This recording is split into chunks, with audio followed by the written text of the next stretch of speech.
evening, but I introduced so many evening events, I forgot. Good morning, maybe. I want to welcome all of you to one of our favorite events of the year, the KISD Hall of Fame ceremony. Before I begin the introductions, I want to ask my Assistant Superintendent, Mr. Joe Nix, to offer an invocation. Pray with me. Dear Heavenly Father, we thank you for this day that you've given to us. Thank you for the opportunity that we have to come together this morning. Time to look back on times gone by, to reminisce, and think of all the memories that have gone into building up to this day. Lord, we're thankful for our inductees this morning and their families, thankful that they're able to be here and be with us. Lord, we're thankful for this school district and for the teachers and coaches who have a heart for kids and always looking to do what's in the best interest of the children of this community. We're thankful for the community of Kaufman and for the support that they give, not only to the school district, but also to the kids and to all the other things that go on in this great town. Lord, we ask that you be with us as we leave this place, be with the athletes tonight as we have the homecoming game, help to keep them safe and watch over them. In Christ's name, amen. Our room is full of honored guests. I'd like to mention a couple of them. If you're not among those named, please believe that we think that all of you are honored guests. I would like to recognize Representative Lance Gooden. Could not be here this morning, but he sent his representative, Lydia Spawn, who is with us. There she is. We have a number of county officials and city officials, so if you could rise and be recognized. Come on, Joe. Come on.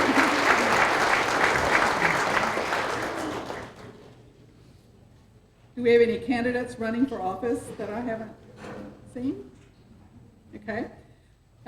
Next, we'd like to recognize our Hall of Fame alumni. So if you are already in our Kaufman Hall of Fame, please stand.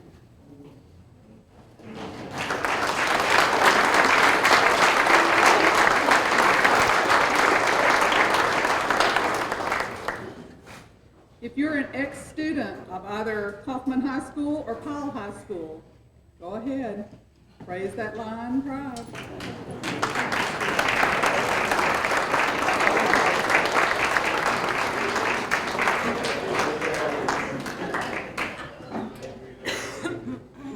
The Kaufman Lions Club is always a big supporter of what we do in Kaufman ISD, and they are here with us today. So if you're a member of the Kaufman Lions Club, please stand.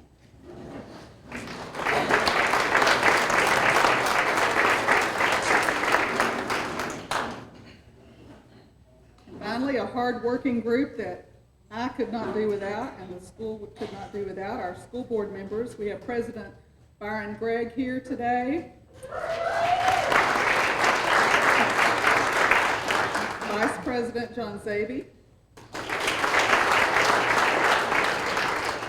and a member of the Border family today, but Christine Borders.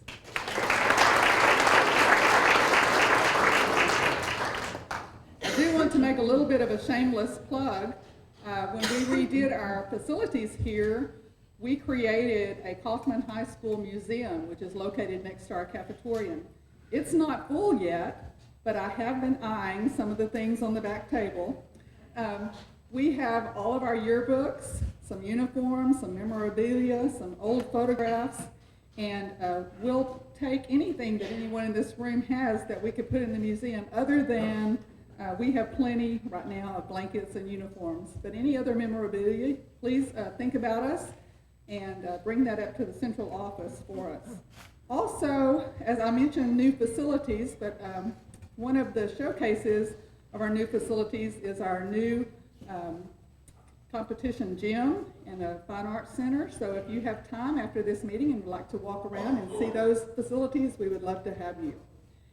At this time, I want to introduce our principal of our high school, Mr. Gavin Eastep.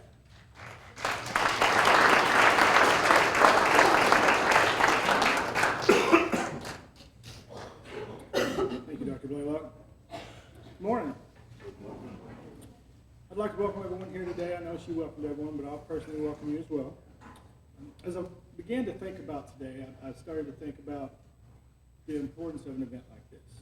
And I began to think about what does it mean to honor those that came before us in something.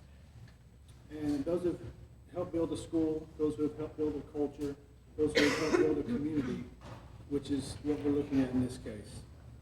And overall, I wanted to look at what is the purpose of traditions? What is the importance of traditions? Because that's what today is. It's a tradition. Every year, honor the people that came before us and contributed to this community and this school. So, to me, traditions are one of those things that you don't truly understand at times, especially if you haven't been a big part of it. Where I grew up, we had a lot of traditions. It's about 10 miles up the road here, Miss Longnose. Please don't hold that against me. Not Miss Long, the place I grew up. But we had some traditions, not a ton of them. But when I went to college, I went to Texas A&M. I know that's strike two for a lot of people in here. But if you know anything about A&M, you know that A&M is all about tradition, right? And at Texas A&M, some of the traditions are very time-honored. They're very meaningful. Some of them are kind of silly and kind of trivial, right? If you're from the outside looking in. But the one thing about all the traditions at A&M is they build a sense of pride, and they build a sense of community, and they build a sense of belonging. And so that's, when you look at traditions and the tradition that's happening here today, that's one of the things that this tradition is doing, right? Anytime I meet a fellow Aggie, I feel a sense of kinship with them because I know that whether we were on campus at the same time or not, I know that we've shared in some of the same experiences. And I know that that's the kind of kinship that I feel in this room today between those of you who are back and who have shared experiences in Kaufman and supported Kaufman in the schools and the community. So today's opportunity to honor those of you in the room who are being inducted is one of those experiences that binds people together. It's one of those experiences that you're never going to forget. It's a moment where we get together, we thank you for the contributions that you've made, and in many cases, many of you are still making, because a lot of you come back to the community and you're still giving back. And you've helped share and shape the culture and the community of Kaufman. Now, I know you came here today and you're thinking, okay, my only hope is that the speaker is not long-winded, right? And so I'm not going to try to disappoint you, but today's not about me, today's about you guys, so I'm going to step down here. But before I do, as I introduce Coach Burleson, who's our head athletic director and head football coach, he's going to recognize those of you who are being inducted this year. But I'd once again like to thank each of you for being in the room, for giving back to the community, for giving back to the school, for helping shape the culture, and for those of you who are here today who support those people. Thank you. Coach Burleson.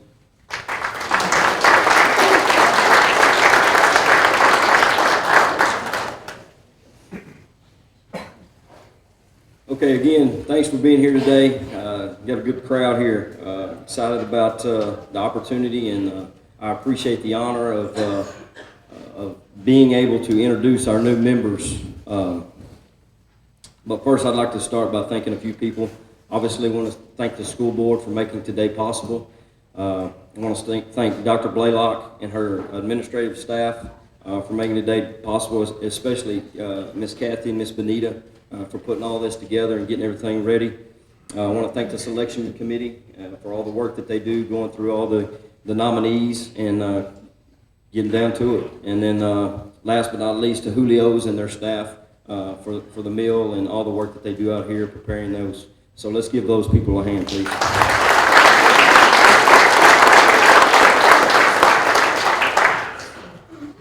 Okay, next I would like to recognize, I didn't get a chance to meet any of them, but I would like to recognize the football class of 1969. So if you're in the room, please stand.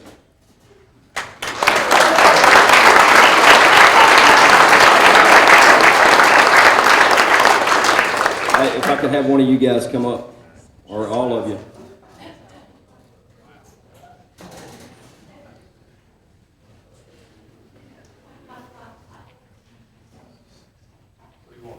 just up here, up front. So 50 years ago, these guys were presented this trophy, and I'd like to present it to them again here 50 years later. So, your district champions of 1969.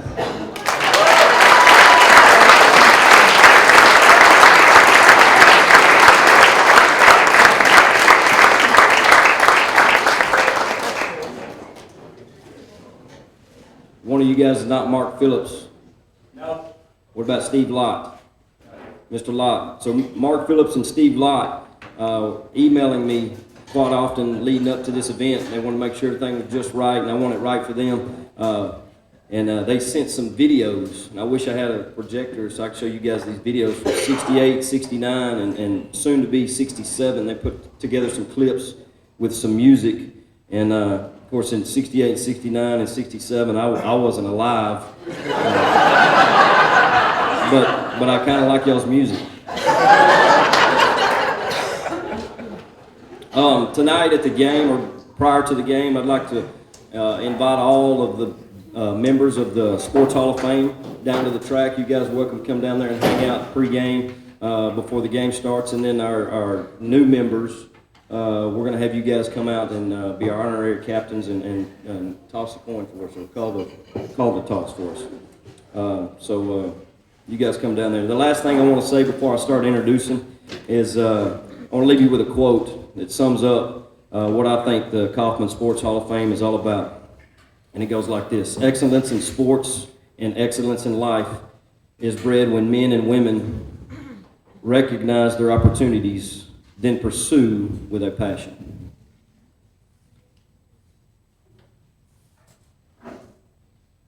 All right, so your first member of the 2019 class for the Kaufman Sports Hall of Fame is Todd York.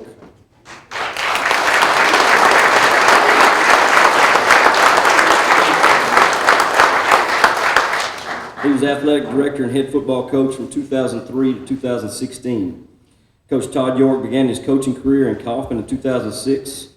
Prior to coming to Kaufman, Coach York was assistant football coach in Georgetown, Abilene Cooper, Longview, and he was the head coach at Corrigan, Camden, and Terrell. After leaving Kaufman, Coach York was the athletic director at Georgetown and is currently the athletic director at Midlothian. Coach York received his bachelor's and first master's degree at Tarleton State University and graduated cum laude. He received his second master's degree from Stephen F. Austin and has his principal certification. While attending Tarleton, Coach York played football and ran track. Coach York is the second winningest coach in Kaufman ISD football history. He is the first Kaufman ISD football coach to take his team to the state quarterfinals in 2008. Coach York's football teams went to the playoffs 7 out of his 8 seasons at Kaufman High School. Now, I'm supposed to stay on script, and I'm supposed to read this, but coming from a coach, about a coach, these numbers are awesome, but these aren't the most important stats. I can tell you firsthand, coming in right after he left, that he put his footprint on Kaufman. By the things he did and the things he said, he made these young men, better fathers, better husbands, better community members. And to me, that's the most important stat. In 2002,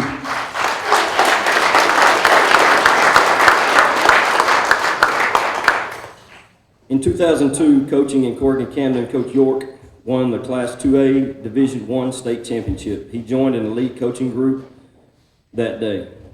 His dad, Chuck, state champion in 1959, and his brother, Toby, state champion in 1981, are the only father and 2 sons to have won state championships in Texas.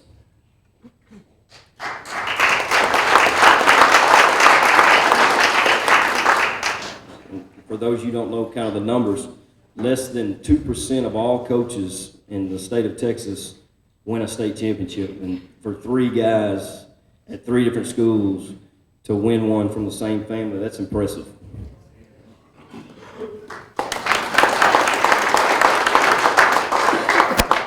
Coach York said, "The greatest influence in my coaching career was my father. He's still the greatest high school coach I know of. I know I'm biased. And second is to my father is my brother Toby. Whenever I have a problem, he's just a phone call away. I was very fortunate to live in a family that had a father and a brother that I have. Without them, I wouldn't be where I am today. Todd and his wife Janet have been married 34 years. They have 2 sons, Matt and his wife Rachel, and Miles, who is a Kaufman High School graduate. They have 1 grandson, Andrew Ingram, they call him Graham York. We are proud to induct Coach Todd York into the Kaufman ISD Sports Hall of Fame.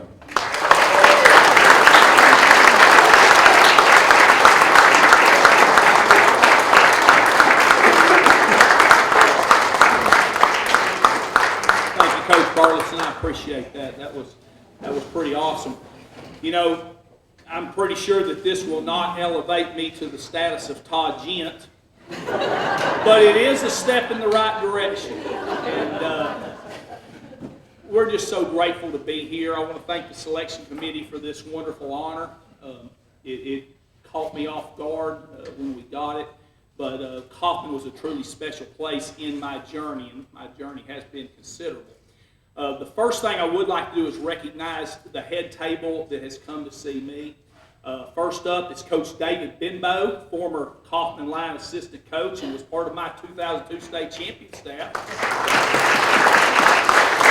Currently the head coach and AD in Shelbyville, so the old tree just continues to branch.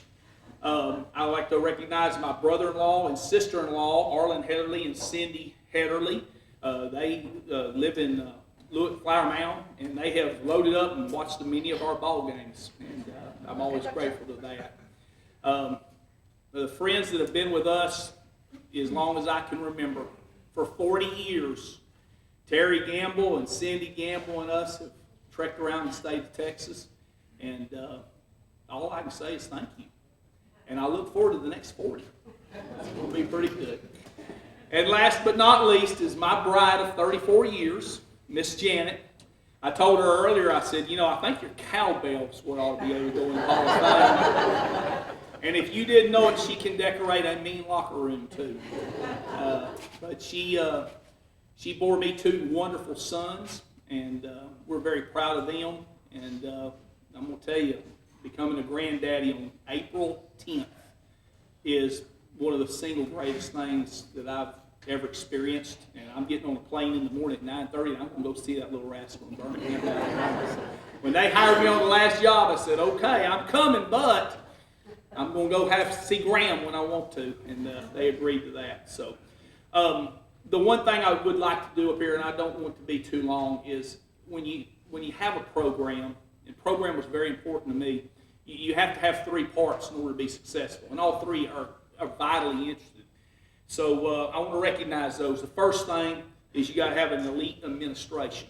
Okay, I've been fortunate to have 3 of the best superintendents I've ever worked for that were right here in this community, and that's saying a lot. Dr. Bruce Wood is the man that kind of brought me here to Kaufman, and there's not an administrator that I respect more in the state of Texas after all these years than Bruce Wood.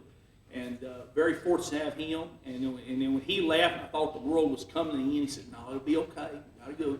Todd Williams came in. And with Mr. Williams, we did some very special things, some historical things. And I consider Todd Williams a friend to this day. We still meet up and play golf every once in a while. And when his time was done, they were fortunate enough to have waiting in the wings this fine lady here, Dr. Lori Blaylock. And she brought some class and elegance to the position that those other 2 guys couldn't quite do. So very, very pleased to have that. And you cannot underestimate that. And to go along with that too, a couple of assistant principals. Assistant superintendents. I mean, is there a nicer person that's ever walked the earth than Kathy Covington? What a special lady. And I miss her to this day. And we also had Blake Cooper, who again is still a close friend of mine to this day. And that's the thing about this deal, you just go new places and you make new friends. But those 2 were very special. And then there were the building principals, you know. We had John Rouse, again, still another, ended up being a superintendent, Emory Range. You know, people have gone on to some great things from here. And last but certainly not least, old Kenny Campbell. And my time with Kenny was special. I still remember every day, you know, we'd get out of athletics for a period. I'd be the last one in the cafeteria line. I'd get my plate lunch, and we would head up. I'd head up to the stage at the cafeteria, and I ate lunch with Kenny and Jack Upton and Holly Thomas and Stuart Andrus, and we solved a lot of world's problems. And we had to hurry though, because I was pretty good as far as being kid friendly. I mean, I gave them at least 6 or 8 minutes to eat lunch every day, so the conversations would be pretty short, But we did solve a lot of problems. But the reason also I bring it up is this: Jack Upton, who I would love to see again, made something. He made the comment all the time. He said, we're not just co-workers. He said, I feel that we're a part of a crew. And he said, you just can't put a price tag on that. We were part of a crew, which is just a different level. And without those guys, we wouldn't have been able to do what we did. And so very happy with that administration. The second point I want to recognize is my coaching staff. I do love my coaching staff. I miss terribly my coaching staff. My coaching staff now is 2 little ladies in the office, and they are great. Don't misunderstand me, but it just isn't the same, And I had coaches that followed me through 3 different places. One of them, Coach Fleming, bless heart, 18 years together. There's just a camaraderie there that unless you experience it, you really don't understand. And that's the part that we'll always treasure more than anything is the staff that we had together. And, without them, could not have done anything whatsoever. One last point on that I need to make, just so you understand. About a month or so ago, one of the coaches that was on our staff, John Exline, his wife passed away. And they had the funeral on a Saturday in Waco. And I sat there and I counted no less than 7 current or former coaches off this staff that came to that funeral. Now that spoke volumes right there, that they would take up and drive all that way because one of theirs was in need. And that is a camaraderie that is rare in this world. But that's what you get when you choose this profession. There's lots of headaches, lots of challenges, but boy, there's a bond there that's just unbeatable. And I think it was shown that night, that afternoon in Waco. The final thing I want to talk about, my pride and joy, our Lion family. That's what we were. That's what our kids. We only bought 1 set of shirts. That was the good thing about it, is I could save them 8 years. The 7th graders usually got those, But we were Lion family. That's what we were. And you may find this a little surprising, but we didn't run the easiest program in the state. Okay? It was challenging. But here was the thing about that. It made our kids feel special. It was always fun when you get a person that moved in new, and they come in that first day of off season. After about 20 minutes, we sent them with a trainer, And they, coach, they just don't work like we do. Our kids, because they were challenged, developed a self-esteem about them that was priceless. You don't develop self-esteem nowadays by patting them on the tail, telling them they're doing all right, and boy, it's all rah-rah. You got to put challenges out there in front of them, and you got to teach them how to overcome them. And by doing that, you develop a self-esteem and a pride that lasts forever. And I've had so many text messages from former students that I know couldn't always get here, but it just meant the world to me because, again, they'll always be my boys, and there will always be Lion family. And when somebody says, what is it about Kaufman? Well, it's real simple. It's not rocket science. It's people. It's great people in place from the very tip top all the way to the bottom. The people is what made this place special. And I do thank the good Lord all the time that He was able to let me be a part of this for the time that we were here. Thank you very much. It's been a pleasure.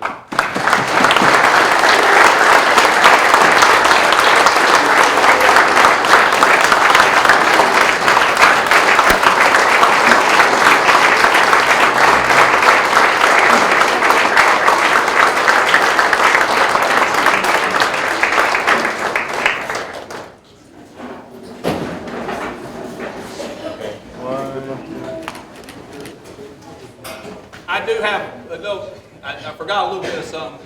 I was going to spend 5 minutes ragging on Crandall, but I didn't get to it. We did make history in 08 by going to the quarterfinals, but make sure that everybody does understand it's been done again. You got a keeper right here, and I want you to do everything you can to hold on to this guy because he's first class, okay? And he's going to be the one. I just don't know what time. He's going to be the one that's going to break that quarterfinal streak somewhere down the line. And I'm going to be there to see him, okay? Yes, sir.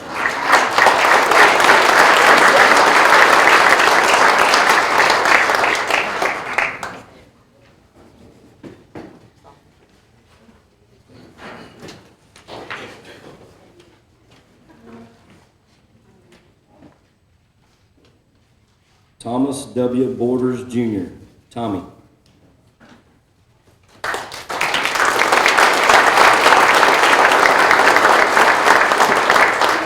He was a class of 1959. Tommy Borders graduated from Kaufman High School in 1959. Throughout his high school years, he played varsity football all 4 years as a guard. He was all-district as a junior and as a senior. He was also voted most improved player his senior year. He also played varsity basketball for 3 years and was all-district his senior year. He also ran track for 3 years. Tommy was on the student council at Kaufman High School for 2 years. He served as vice president his junior year and president his senior year. He was also in the Spanish club for 1 year. After graduating from high school, Tommy attended Trinity University, where he graduated with a BBA degree in 1963. While attending Trinity University, he played football for 1 year and baseball all 4 years, playing first base. After graduating from Trinity University in 1963, he entered the Army. He returned to Kaufman in 1965 to help run the family business, Borders and Long Oil Incorporation. Tommy was a member of the Lions Club for over 50 years, including president and zone director. He was a founding member of Cedar Creek Country Club. He loved to play golf. He was very active in the Lions Club Little League baseball program. He coached and worked the concession stand. He was also the director of the Kaufman Economic Development Corporation. Mr. Borders was also a community representative on the Lions Stadium Committee to relocate Lions Stadium from Norman Field to Kaufman High School. Mr. Borders passed away on March 11th, 2018. He is survived by his 3 children, Marcy Borders Johnson, a 1984 graduate, Thomas W. Borders III, Trace, a 1986 KHS graduate, and Jennifer Borders Patterson, a 1990 high school graduate. He also has 7 grandchildren, 3 graduates from Kaufman High School, and 2 currently attending Kaufman High Schools. We are proud to induct Thomas W. Borders, Jr., Tommy, into the Kaufman ISD Sports Hall of Fame.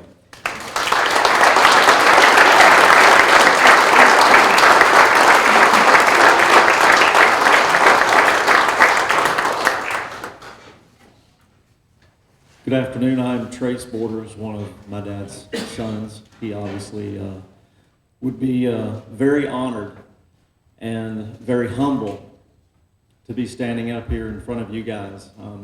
First of all, from our family to you guys, we would like to thank the people who thought of him, to nominate him, and to select him as part of the Kaufman High School Hall of Fame.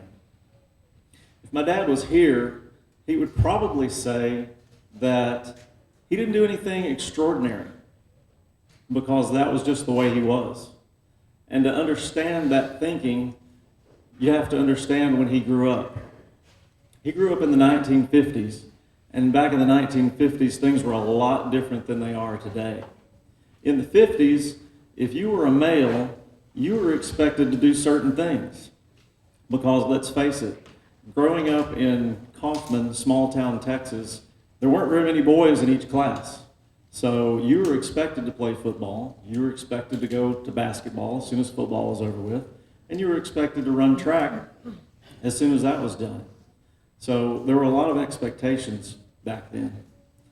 Now, it was the same way when I was growing up in the 1980s. I asked my dad, as a lot of fathers and sons do, they say, what did you do in high school? What sports did you play? What did you like? What were your coaches like?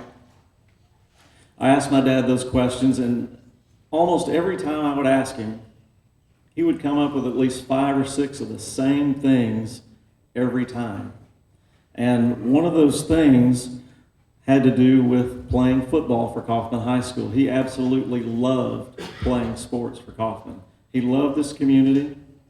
He loved the people in it. A couple of things that he talked about, he loved playing at the old Norman Field. He loved playing in front of a packed house. He said every Friday night it was a packed house. He didn't know half the people that were there, but he was glad that they were there. He mentioned a couple of things about football. He would say about Coach Monday, the elementary school principal. He would tell about the time that they had the Kaufman Cubs. Coach Monday would put together an elementary team and they'd go around playing the other towns. He also talked about one time, I said, Dad, what do you remember the most about high school? He said, one time we were supposed to play Waxahachie. They were going to come over and play on a Friday night. Now, back in the 80s, being a smart aleck teenager, I didn't understand what he was saying because he said the game got rained out. And back then, games never got rained out. They just always played. And I said, Dad, why did Waxahachie not be able to come over and play that night? They had to come over on Saturday. And he said, well, it rained too much and it was too muddy. Being the smart aleck teenager, I said, well, Dad, I didn't understand that because I thought horses and buggies never got stuck. He didn't think that was near as funny as you guys did, I can assure you. But there were a couple of other things he always brought up when we talk about Kaufman High School football. And that had to do with his love and affection for his high school coach, Dick Scott. He admired Dick Scott. He loved him. And I said, what was so different about Coach Scott? And he said, well, to tell you the truth, Coach Scott loved us, and he was able to spend time with us outside of school. Because back then you could get to know your coaches because there weren't very many of them. So he loved Coach Scott. I asked him one time, I said, Dad, what did you not get to do that you wanted to do in high school? And he said, well, his lifelong friend, Duke Carlisle, he wished he would have gotten to play high school football with him. Many of you know Duke grew up here in Kaufman, moved to Athens his freshman year, and then moved on to the University of Texas and was an All-American quarterback on the first national championship team for Texas. My dad wished he could have gotten to play football with Duke in high school. One other thing that he always mentioned, you guessed it, who was the arch rival for Kaufman back then? It wasn't Crandall. It was the Terrell Tigers. He wished that they had had a little bit better luck against Terrell, although he did say the 1958 team he was on softened him up so that 59 crew could go ahead and beat him. I didn't let him get away with that too much. When I asked him about basketball, which happened to be my favorite sport, he had a couple of memories. He said he was very honored to be on the first Kaufman High School basketball team that set a school record for wins in a season. And back then, 15 wins in a season was a pretty good feat because you didn't play as many games back then. So he enjoyed basketball. As far as baseball was concerned, the 1950s was a whole lot different than it is today. Today, there's all kinds of sports in school. Back in the 50s when my dad grew up, they didn't have high school baseball. My dad got his love for high school baseball and baseball in general from playing Lions Club baseball. About a mile north of here, just north of where the current highway department is, that's where the Lions Club fields were. He played Lions Club baseball. The local Lions Club, if you guys don't know, has sponsored the local Little League program since 1947. 72 years straight. My dad played on the Lions Club fields, and that's where he learned to play baseball. He then went on to play at Trinity University. Now, I mentioned that the 1950s were different for people growing up then. There were expectations. Not only were you to be a contributor at your school, but you were also expected to serve your country and serve your community. And in Trinity University, my dad knew that baseball wasn't going to last forever, so he was in part of the ROTC. After he graduated, he joined the Army, spent a couple of years in the Army, then he moved back home to raise a family here in Kaufman. As soon as he got back to Kaufman, he joined the local Lions Club, and he served that Lions Club for over 50 years. He also served his community by doing something that I didn't understand at the time, but I do now.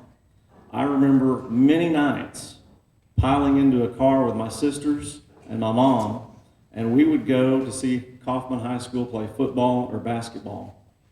It didn't matter who was playing. My dad didn't have anybody that he was in particular there to watch because my cousin Bob had already graduated.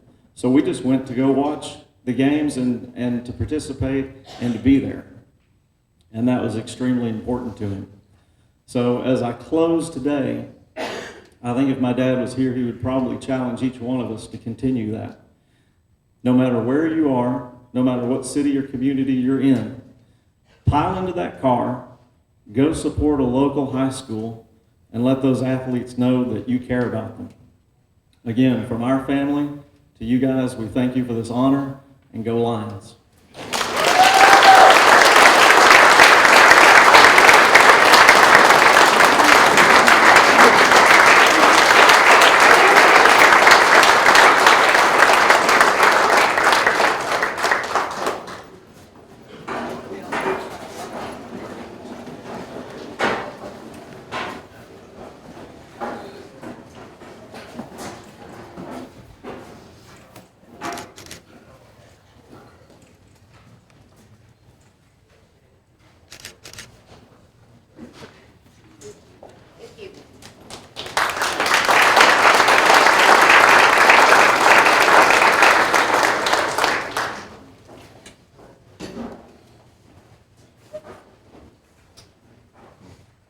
Okay, next up we have Randy Shaw.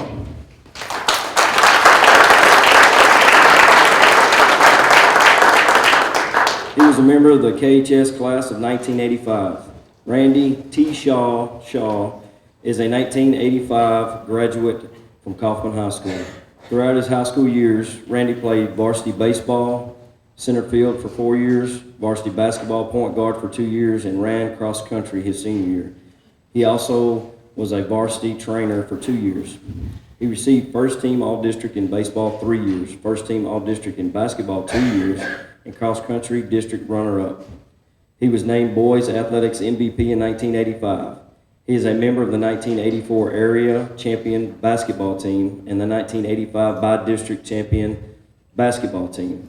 Randy played for and was inspired by coaches John Williamson, Barry Boren, and Bob Vercher.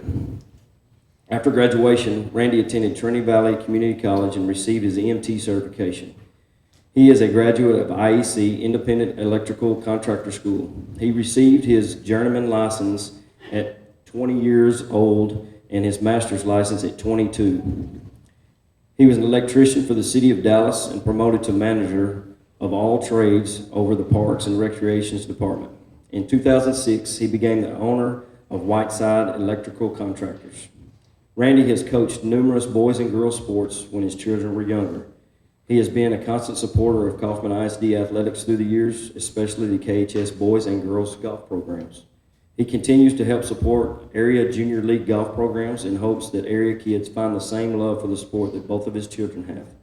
Randy has always been a true Kaufman Lion and continues to be a dedicated team member.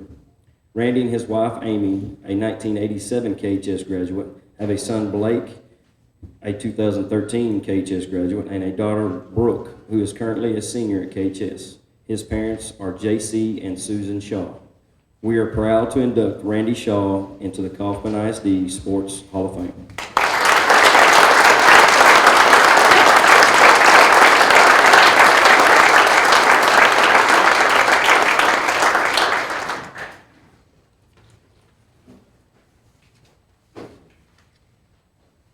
I have to be honest.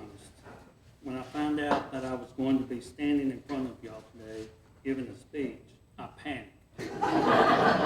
And then realized I couldn't wear my cap, I almost backed out. You see, I was voted most bashful by my graduating class, and these days, I try not to leave the house without wearing my cap. I'm sure you can see why. Seriously, no speech or not wearing a cap would keep me away today. I am so happy to be a part of such a special group of people, both past and present honorees. I know there is a lot of work put into this ceremony, and I want to thank everyone involved that makes this possible, especially the selection committee who chose me for this honor. I was nominated by people who I struggle to just call friends. They are much more like family to us. Greg and Tiffany Starr and their family made this all possible. When Hannah, their daughter, and Tiffany showed up at my house a few weeks ago and told me they had nominated me for the KHS Sports Hall of Fame, I told them that I appreciated the thoughtful gesture, but I just didn't think I was the type of athlete who was usually selected. Most of the people chosen left KHS and went on to play college sports. Although I had the opportunity to pursue a chance to play ball in college, I chose a different path.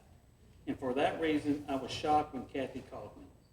I am honored and want to thank Greg and Tiffany and their family for caring about me enough to do this.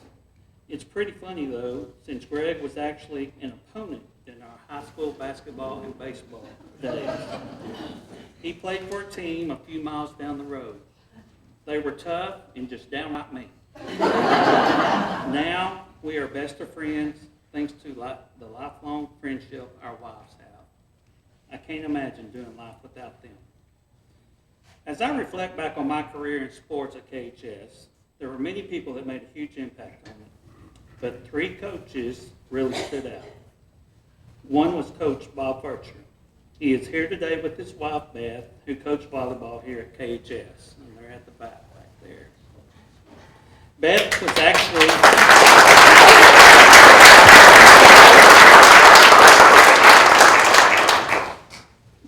actually one of my wife's favorite coaches. Coach Furcher was my varsity baseball coach, and I remember him showing up at my baseball games before my freshman year and watching me play. He introduced himself to me one day and told me how good I was playing. He wanted to know if I had planned on playing high school ball and was looking forward to coaching me. That was a huge compliment to a young kid going into high school. I was so excited for baseball season, and just as he promised, he made me a starting outfielder as a freshman. Now, everyone else on the starting team was an upperclassman, so I felt a little intimidated that first game. But he told me that it was just another baseball game and to go play my game. We were playing Canton, a very good team, and Coach had warned us about this one player who would hit the ball into the outfield. Well, first swing of the bat, he did just that, right at me. It wasn't anything I hadn't seen before. I ran to the ball, put my glove down, and watched as he rounded first base. I reached into my glove to throw him out at second base, but there was no ball in my glove. I turned around, and there it was, zipping towards the outfield fence. All of a sudden, that outfield fence looked very tempting. I was thinking maybe I should run and just jump over it and keep running. I felt deflated. When the inning was over, it was hard to run to that dugout. Coach Archer didn't look at me, so I figured this wasn't good.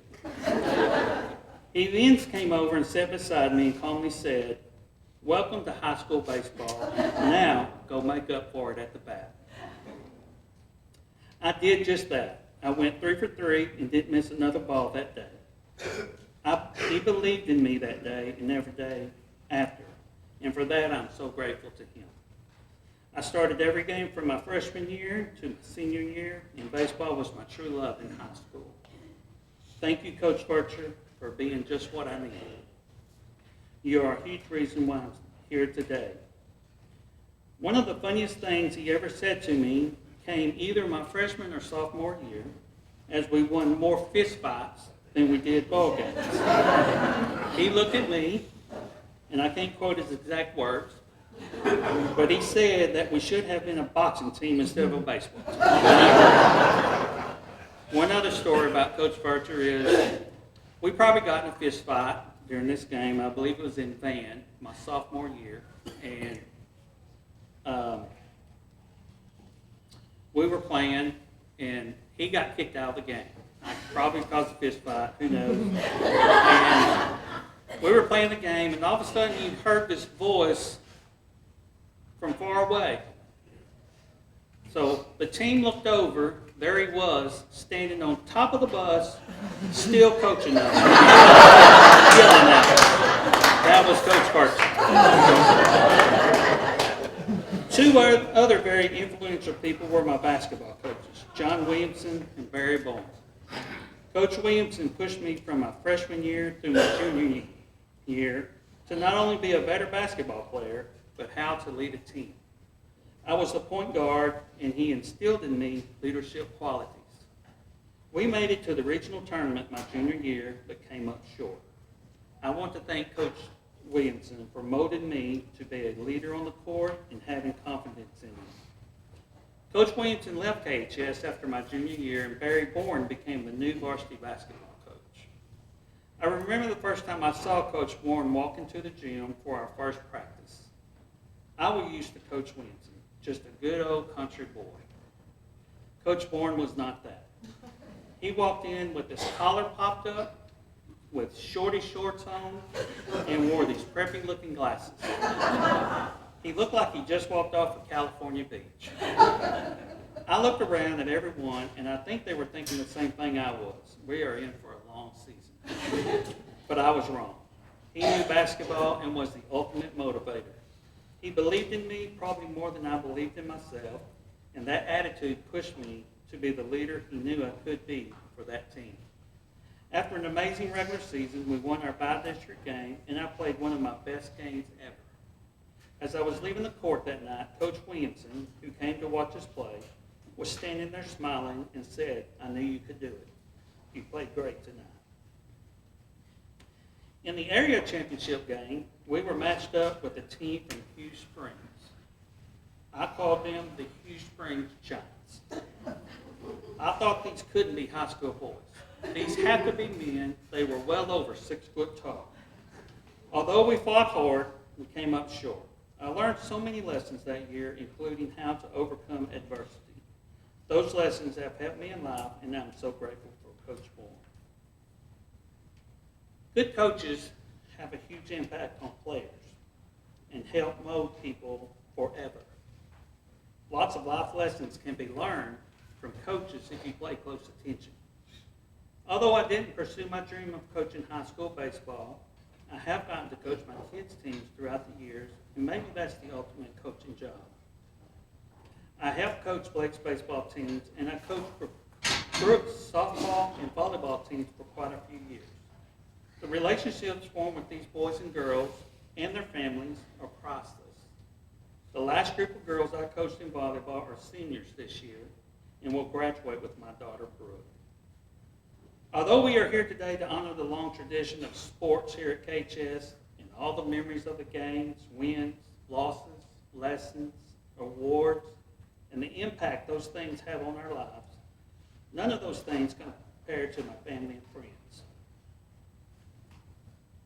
I have a group of very special people here with me today to celebrate this huge honor.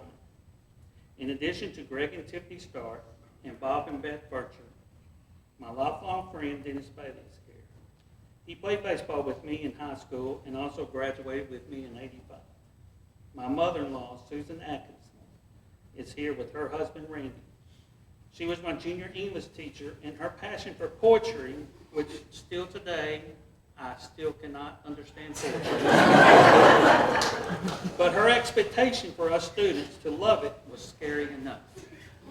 But when I began to date her daughter, that was a whole new level of fear.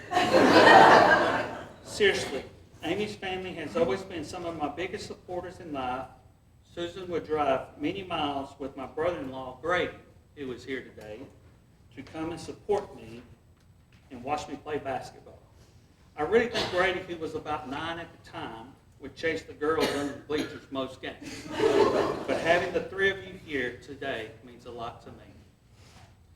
My sister, Jackie,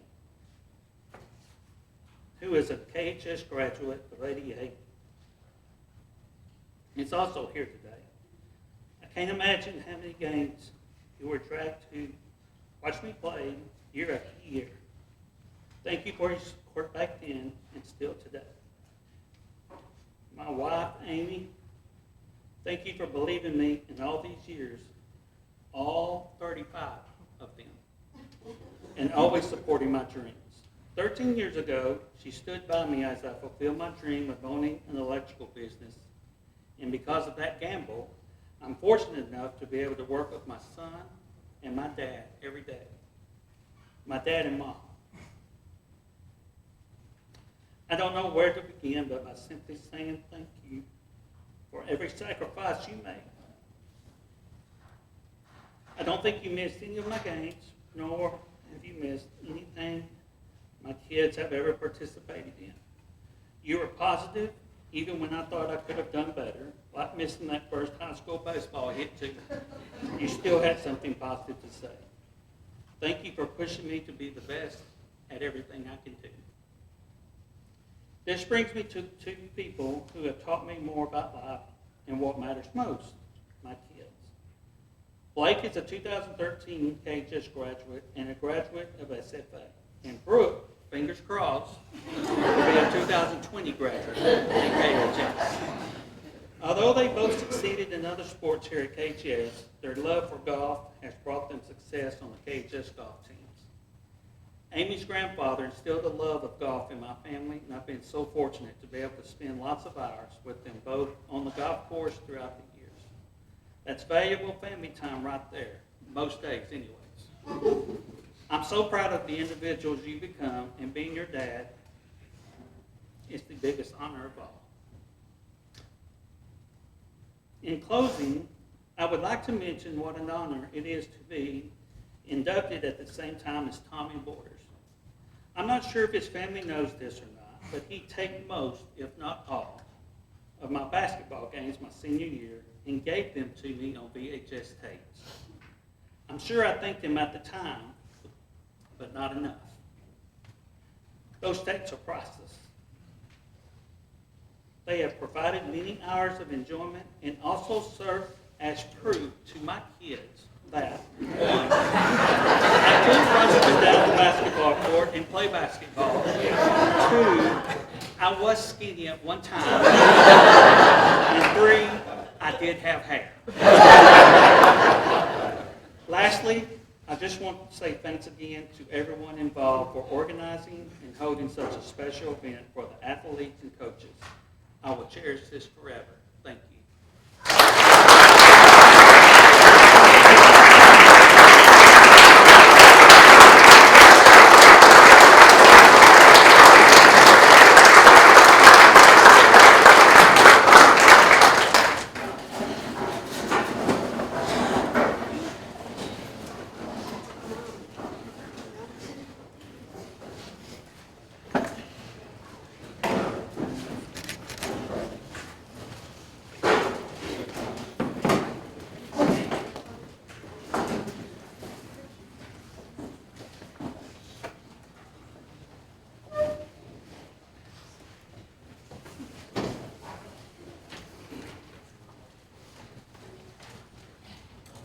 Okay, last but certainly not least, James E. Henderson.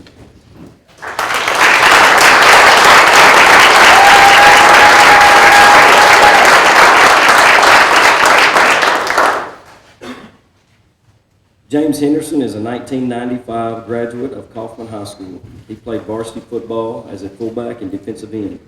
In basketball, he played in the post position. In baseball, he played right field and was a pitcher. And in track, he ran the hurdles, through the shot put, and discus. James was all-district 3 years in football. He was a 3-year letterman in basketball, 2-year letterman in baseball, and a regional quarterfinalist in track, James attended Abilene Christian University, where he received his BS in physical education in 1999. While earning his degree, James was a defensive end from 1995 through 1998. He was named first team All-Lone Star Conference in 1997 and 98. honorable mention All-American in 97, and second team All-NCAA West Region in 1998. He was first team selection to the ACU All-Century team. He was also ranked number 2 in Wildcat history in sacks. James had 30 sacks and 206 tackles during his 4-year career at ACU. His best season came in 1997 when he had 15 sacks for 121 yards in losses and 79 tackles. I think about 10 of those was against A&M Commerce. We realized once we met this year, or a couple of years ago we met, and he let me know that he single-handedly took us down. He's right. 20 of those tackles were behind the line of scrimmage for 110 yards and losses. Coach Jack Kaiser said James plays with such intensity. He plays hard every down. He is a leader with good character, and he worries about his teammates. He's not selfish. He thinks of the team first. James is a great role model. After graduation from college, James coached under Texas high school football legend Gary Gaines at ACU during graduate school. He coached football and track at Huntsville High School. While coaching there, he had 3 state champions in track, in the hurdles, long jump, and triple jump. For the past 7 years, he's been the chief investigator at the Kaufman County Public Defender's Office. He is also the current chaplain at the American Legion Post 165. In 2017, he began motivational speaking, Your Blueprint Life, including podcasts and daily motivational blogs. He is currently working on writing his first book. James has 3 daughters, Mariah Davis, Davis Allie Henderson, and Candace James Henderson. His father is Jimmy Warren. We are proud to induct James E. Henderson into the Kaufman ISD Sports Hall of Fame.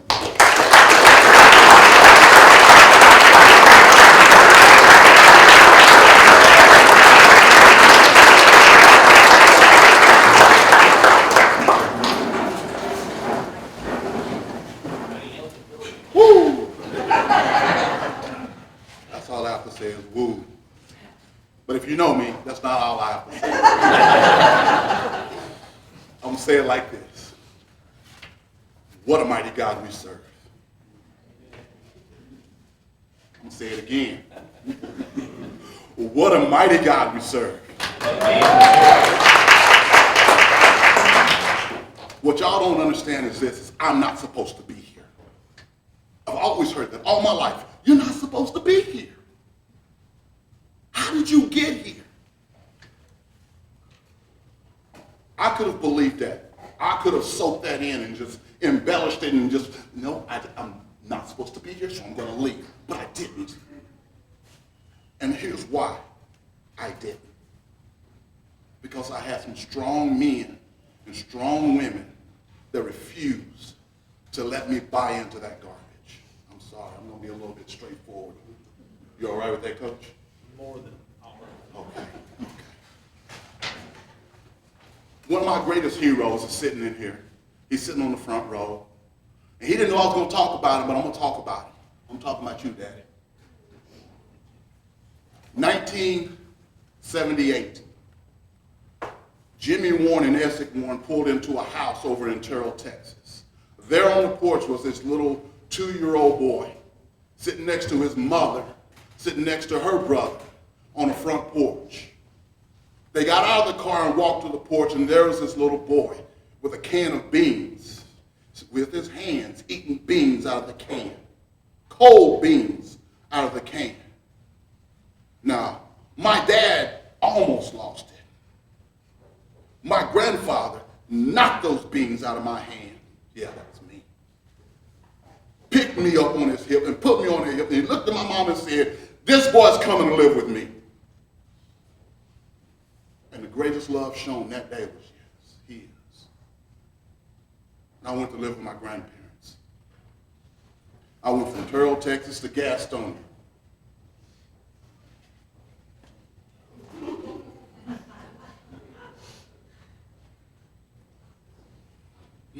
What a mighty God we serve. Show me that love. But I'm still not sure y'all get it yet. I'm not sure you understand it just yet. In 1983, my grandfather passed. He fought cancer, and he lost. My grandmother moved us from Gastonia on in to Powell Hill. I was across the street from old Powell High, but it wasn't quite there anymore. It was in that year, my first grade year of high school, my first grade year, you don't have first grade year in high school, right? My first grade year in Kaufman schools, in Miss Booker's classroom, I met a guy by the name of Matthew Payton. And that guy's been my friend forever. But y'all remember that name. It was there on Powell Hill I got introduced to the Joy Bus. I know y'all want to, James, when are you going to start talking about sports? But bear with me, because again, I said, I'm not supposed to be here. And unless you get the backstory, you won't understand the full story. So here we go. But it was there on Powell Hill that I got introduced to the Joy Bus. That's this blue and white bus that drove past picking up people. I thought it was just picking up random people, but it was picking up the kids to take them to church. The Kaufman Church of Christ had a ministry called the Joy Bus. And they had kids on there knocking, kicking, screaming, and having fun, and hallelujah, give me some Jesus. And I was, I'm sitting on my porch, and I'm watching them pass by on Wednesday night, pass by on Sunday. They get off the bus, my friends that I went to school with, they get off that bus, they got candy, they got soda water. Yeah, I still call it soda water. Yeah, they got all this stuff, and everything. I'm like, where'd you get this at? Oh, we went to church. So I asked my grandma, I said, Mom, can I go to church? She said, yeah, baby. So I got on that bus. And that bus rolled and took me to church, to and from church, for the next 5 years, until that ministry went away. As that ministry went away, I was not lost yet. I was not gone yet. I was still very much plugged in, but I had no way to church, and that's when I was introduced to Sean Dippery. Sean Dippery was this sandy, red-haired dude that was just, he was just funny.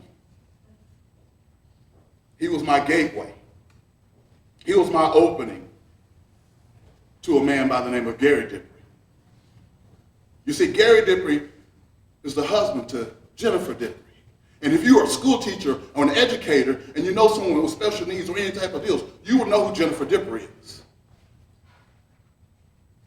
But I was introduced to Gary Dippery, and I'm there in their front yard playing baseball. He's introducing me to baseball. He's introducing me to football. We're playing basketball. We're doing all these things right there in this front yard, and great, and everything. And Sean is like, James, go to church with us. I'm like, where do you go to church? Kaufman Church of Christ.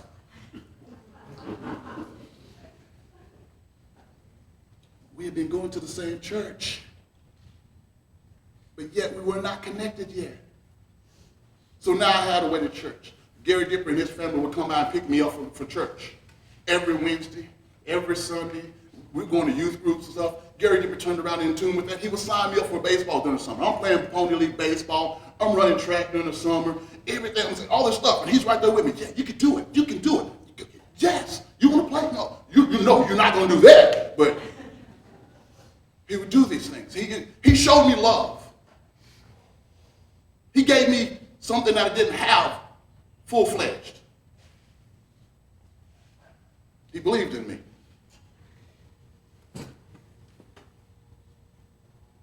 What a mighty God we serve. As I went from elementary school into junior high, I was introduced to school sports. I would go out for the football team in junior high, and I met a roadblock, and it was a damning roadblock.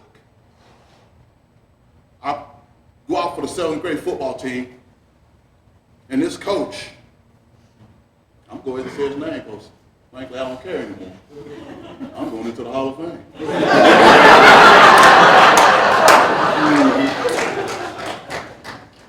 This coach, Coach Eldridge, saw me on the practice field out there, and I'm running around, and I'm this lanky, I'm in the 7th grade. Most of us boys in the 7th grade, our voices are changing, and our bodies are doing these crazy things, and yeah. But he comes up to me, and he's an African-American coach. He's the only African-American coach that I know at this time. He comes up to me and says, man, why don't you just quit? You are the poorest excuse for a black athlete I've ever seen. And I quit. You dang right I quit. I walked off that field, I went in that locker room, threw my helmet down, I was pissed. I was mad. But then there was another guy that was there. You may remember this guy. Coach Russell McDaniel. If you don't remember that guy, 6'6", 350 pounds, graduate. Not over here, but I wished. He came in there and he put his hand on my shoulder and says, James, don't believe him. Don't believe him. You have some ability. You're just not there yet. Don't give up. You have a chance at doing some stuff. He said, I was once like you. But look at me now. Don't give up. I said, okay, coach. And I played on. My freshman year is the only year that I did not play varsity sports here in Kaufman. But I'll say this. Oh, I've got to rewind and go back to this. I had a junior high teacher that I met. She was my math teacher, and she was awesome. She would come to all of our games.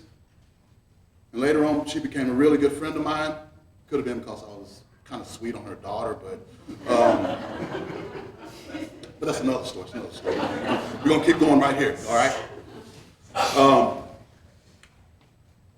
She knew that I was special, not because I was special, but she knew that I had some issues going on with my learning.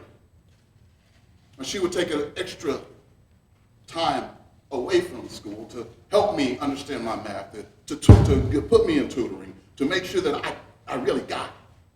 Now, I say that because now that we're transitioning to me playing high school sports, I was in the 9th grade, and that's the only year that I played all 9th grade sports.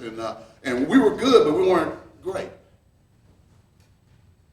But the next 3 years, my sophomore, junior, and senior year of high school, I didn't play JV.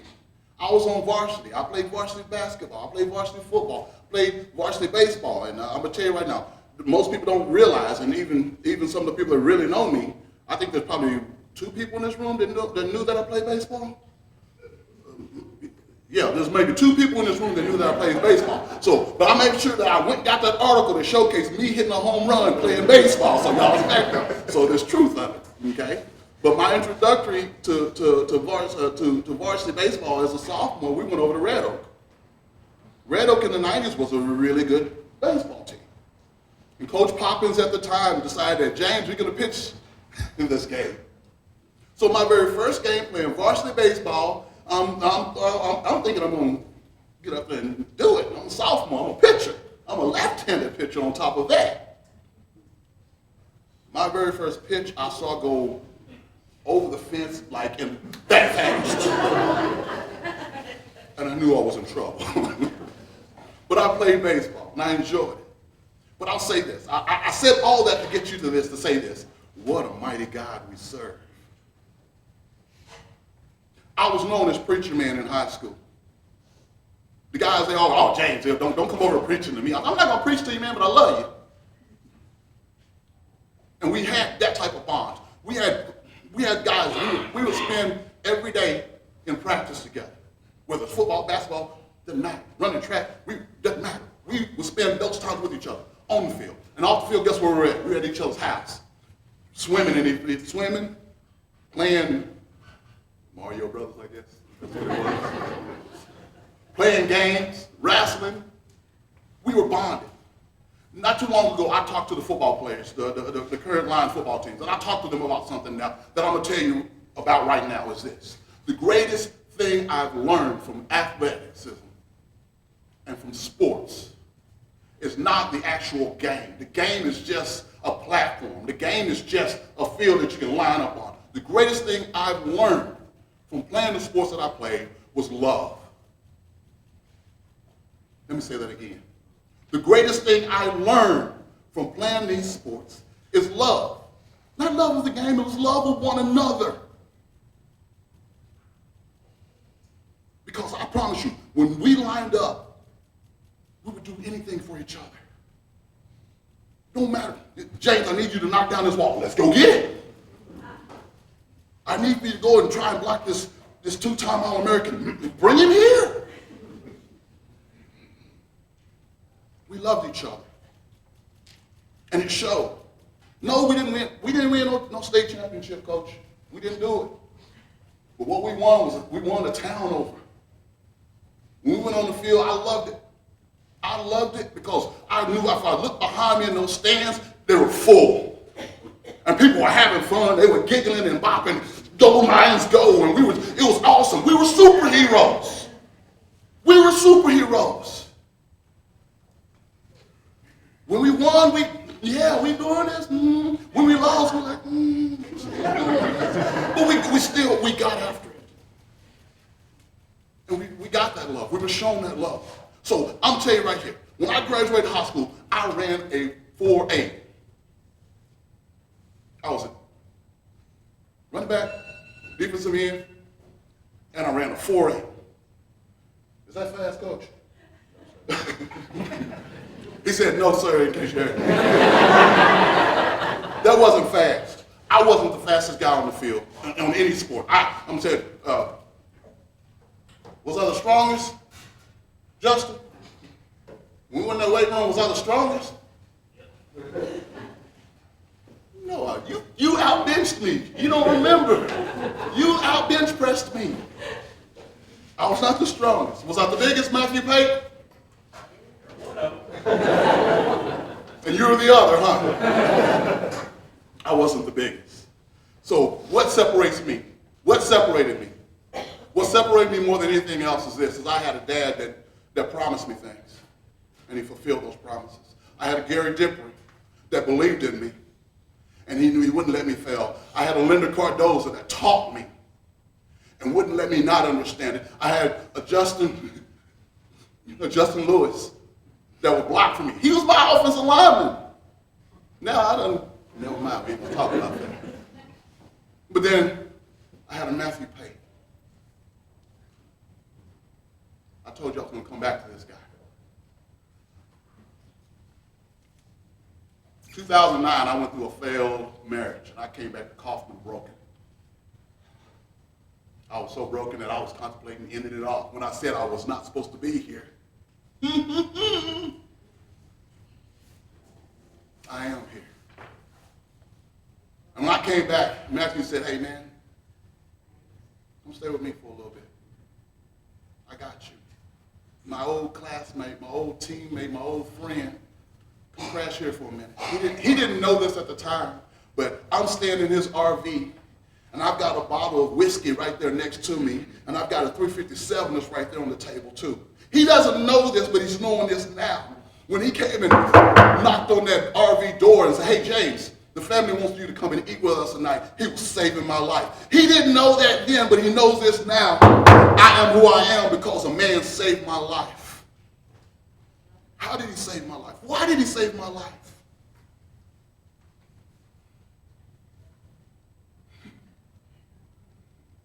Lion's pride. He was my brother. From first grade, Miss Booker's class, to this day, you still show up every time somebody says something, James Henderson. And I love you for doing that and being there. I've had too many people rescue me, but they came right on time. So let me bring this back into perspective for you. I'm standing in a hall, not because I'm standing in a hall. I'm going into a hall, not because I deserve to go into a hall. I'm going into this situation. I'm being honored for this situation because it's people like you. You believe in somebody. Somebody needs you. You may not have done it yet. You may have already done it, Coach. Their fruits are coming. I am a product of that fruit. So whoever you're pouring into, the kid, the little girl, the mom, whoever it is, whoever you're pouring into, don't stop. They need you. I'm here, and I say thank you. Thank you for believing in me enough to think that I deserve this when who deserves it is you and people like you and you and you.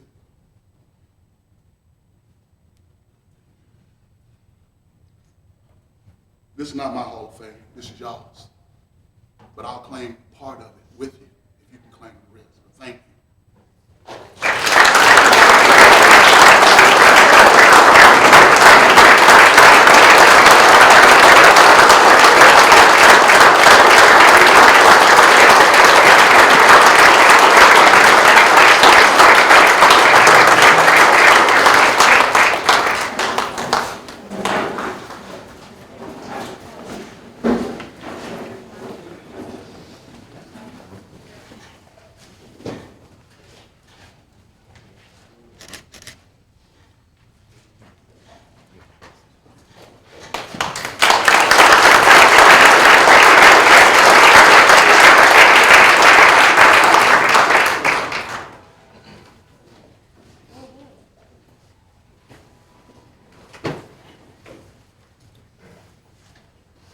I'd rather not follow that. Anybody else? All right. Well, I'm just going to close today with a few announcements. First of all, a couple of business items here. After we get done with the announcements here and we close, we need to get the picture down front here of the inductees, please. Football game tonight begins at 7:30. So inductees, if you would meet Mr. Clemens with the people that are going to escort you as well. You'll meet Mr. Clemens, who's the associate principal at the high school. He's a younger, better-looking version of myself. So he'll be at the north end, in the end zone, to meet you down there.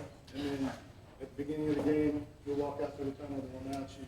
Walk out through the tunnel, the lineouts, and then be introduced on the field. Okay. If there's any former or current Hall of Fame members, you'll be asked to come down and join us on the track as well, on the sidelines while they call those guys out.